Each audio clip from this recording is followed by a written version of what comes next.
Tapi kali ini kita mau belajar tentang konseling pranikah. Konseling pranikah itu penting. Kali ini kita akan belajar arti pernikahan. Topiknya adalah tidak ada keluarga yang sempurna. Parenting ini perlu diketahui oleh semua orang, bukan hanya orang tua. Belajarlah menjadi teman yang asik, yang ngobrol, yang menghargai. Family unboxing, membongkar keluarga. Salam keluarga Indonesia, kita akan belajar lagi dan kali ini kita akan belajar parenting. Mengasuh anak dengan baik. Topiknya adalah anak salah didikan. Anak salah didikan. Idealnya, saya harus mengatakan idealnya dulu, supaya itu tidak menjadi beban. Karena itu sesuatu yang seharusnya tercapai. Seperti apa anak yang terima didikan yang baik itu. Sehingga kemudian ketika tahu bahwa ini adalah sesuatu yang ideal, tapi aku masih di sini, masih di bawah lagi. Ketika kita terima pengetahuan ini, kita punya tekad bahwa aku ingin mendidik anakku dengan baik. Maka kita menuju ke ideal. Jadi kalau saya katakan ini yang ideal, artinya dimanapun kita berada, posisinya marilah kita inginkan memiliki anak yang baik, yang dididik dengan baik, yang memiliki kemampuan, keterampilan hidup, yang memiliki kemampuan membangun hubungan dengan baik, yang bertanggung jawab, yang bisa diandalkan, yang bisa berguna untuk keluarganya, untuk masyarakatnya, bahkan untuk negaranya, Indonesia. Kita akan melihat dulu yang ideal. Seperti apa sebenarnya anak yang berhasil terima didikan yang baik dari orang tuanya. Kalau kita mengacu kepada tanggung jawab 24 tahun, di mana per 6 tahun kita membahasnya, maka kita melihat seorang anak yang sedang diasuh dirawat di 6 tahun pertama, saya berkali-kali katakan, yang paling utama adalah membangun kesan anak ini bahwa dia diterima, dia dihargai, dia dicintai, dia penting buat orang tuanya. Dia suatu kali akan berhasil. Dia suatu kali akan mampu mandiri. Orang tua bukan hanya memberikan nama yang indah, karena nama itu merupakan doa pengharapan, tetapi juga memberikan kesan. Kesan diterima, kesan dicintai, kesan diinginkan, kesan penting itu dibutuhkan anak ketika dia dalam fase 6 tahun pertama. Nah sekarang kalau kemudian kita melihat anak salah didikan, artinya dia tidak mendapatkan apa yang dibutuhkan pada saat fase 6 tahun pertama. Dia tidak dipedulikan, dia dibebani dengan hal yang sebenarnya tidak perlu. Dia tidak diperkatakan baik, tapi dia terima hal yang buruk, dia direndahkan, bahkan dia dimarahi, masih kecil, diabaikan. Maka anak akan merasa bahwa aku kok tidak diinginkan ya. Bahkan dia membandingkan hidupnya dengan orang lain walaupun tidak sepenuhnya bisa berpikir, kok rasanya beda ya. Dia tidak terima kesan dicintai, dihargai, dan dianggap penting. Maka ketika didikan pertama yang seharusnya dia terima itu tidak didapat, minta maaf kalau saya katakan dia salah didikan. Bayangkan seorang anak yang diperlakukan seperti anak yang lebih besar atau orang dewasa. Perhatikan ya. Anak berumur 6 tahun ke bawah ini, dia belum bisa berpikir jernih. Dia belum bisa menyimpan memori ingatan dengan baik. Dia belum bisa menganalisa, membandingkan, belum bisa menimbang. Dia cuma bisa menerima apapun yang diberikan kepadanya. Semua sikap, perkataan, bahkan peristiwa yang tidak menyenangkan, dia hanya bisa menerima. Dan itu masuk ke dalam alam bawah sadarnya. Dan alam bawah sadar sekali lagi memiliki usia yang kuat, memorinya, kesannya sampai dia dewasa. Jadi kalau anak umur 6 tahun ke bawah sudah diperlakukan tidak baik, kurang terima sentuhan, pelukan, dia tidak merasa aman, dia ketakutan, dia curiga, dia bahkan mulai melawan. Perlawanannya diwujudkan bagian dari ekspresi bahwa aku ada, aku ini berharga. Tapi orang sekitarnya melihatnya kemudian memperlakukan tidak baik. Bahkan mulai secara fisik merendahkannya, memegang kepalanya, menendangnya.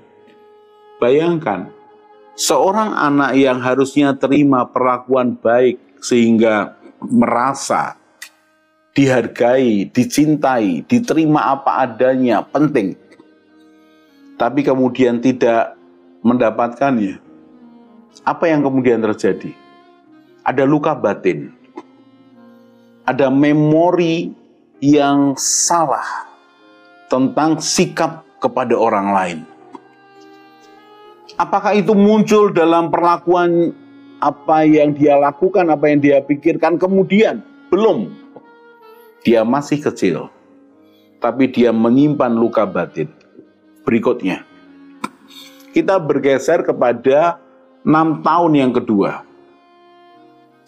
6 tahun yang kedua setelah orang tuanya semestinya menjadi perawat. Kemudian bergeser perawat dan guru. Seorang guru mendidik dengan penuh cinta, dengan penuh pengabdian.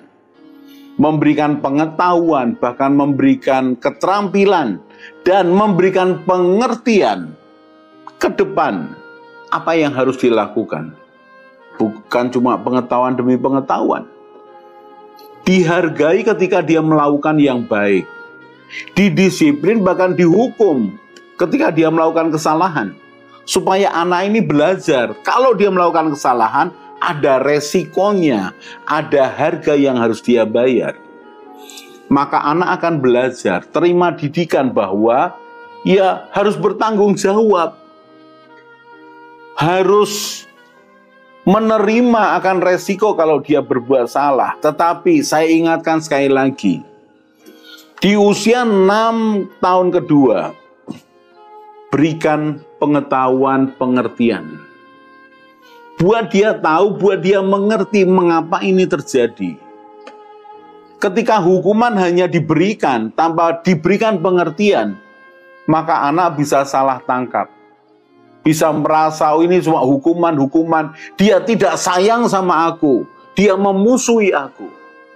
Tetapi kalau kita beritahu dengan pengertian, mengapa papa harus menghukum kamu? Karena kamu berbuat salah. Orang salah harus menanggung akibatnya. Hal seperti ini harus mulai diajarkan. Di mana ini? Di usia 6 tahun kedua. Di usia sekolah dasar.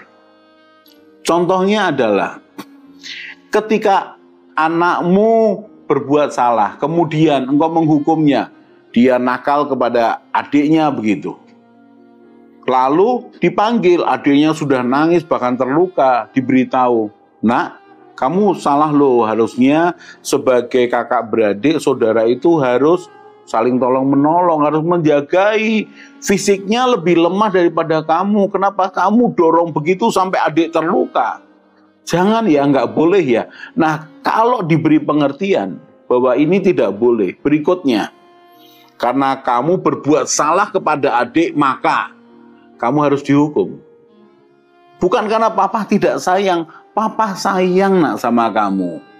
Cuma kamu suatu kali tambah besar harus punya mental yang kuat. Jadi kalau papa menghukum kamu, yang pertama supaya kamu ini tahu bahwa perbuatanmu salah, bahkan melukai adikmu. Tapi yang kedua, kamu harus bertanggung jawab. Harus terima akan hukuman. Hukumannya kamu tahu? Iya, Pak. Kenapa? Karena ini bukan yang pertama.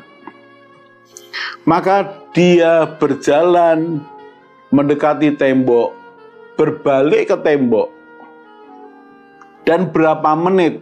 Karena ini sampai melukai adiknya, 10 menit diam menghadap tembok, berdiri.